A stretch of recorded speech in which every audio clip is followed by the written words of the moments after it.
Eh bien, pour Citroën, la préparation de cette aventure, je crois qu'on peut l'appeler comme ça, a été une merveilleuse expérience et nous nous sommes tous donnés à cette expérience avec une joie très profonde.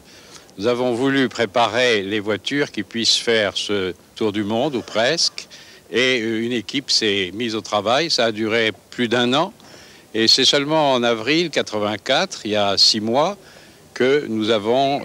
pu montrer le premier prototype des voitures. Il s'agit donc d'une Visa 4x4 que vous voyez à l'image et dont la caisse a été renforcée de façon à ce qu'elle puisse tenir dans toutes les circonstances. Nous avons voulu en effet que les jeunes candidats qui vont faire ce tour du monde travaillent dans des conditions de sécurité absolues. Alors, c'est une caisse avant que nous appelons caisse exportation et qui comporte des renforts surtout pour pouvoir recevoir un treuil qui permet de tracter 2,5 tonnes, ce qui est très considérable mais très nécessaire dans certains cas. En fait, il faut aussi noter que le réservoir est de très grande capacité et que nous avons monté un arceau qui a pour effet toujours la sécurité et qui a pour but la sécurité des passagers. Tout l'équipement audiovisuel a été placé à l'intérieur d'une malle, d'une caisse métallique qui est suspendue à l'intérieur de la voiture de façon à ne pas abîmer le matériel électronique de prise de vue. La suspension a été aussi renforcée aussi bien à l'avant qu'à l'arrière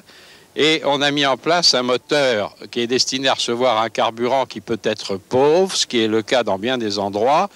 et donc un carburant tout à fait ordinaire à la différence des carburants qui sont employés communément en Europe. La caisse est protégée par en dessous de façon à ce que nous n'ayons pas de soucis si on heurte violemment quelque chose au sol.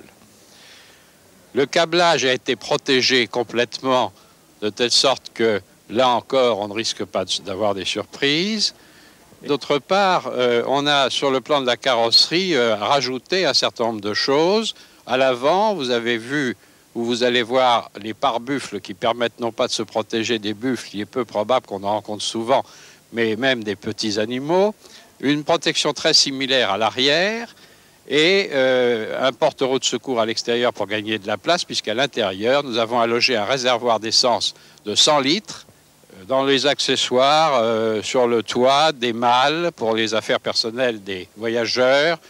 des grilles de désensablage, pelles, et autres outillages qui sont tout à fait nécessaires. Pour conclure, je voudrais dire combien ça a été pour nous une expérience merveilleuse et je dirais que, mais très modestement, que pour nous c'est d'autant plus merveilleux que dans notre passé il y a eu la croisière jaune et que ça c'est un petit peu, et je répète volontairement, modestement, un retour à la croisière jaune.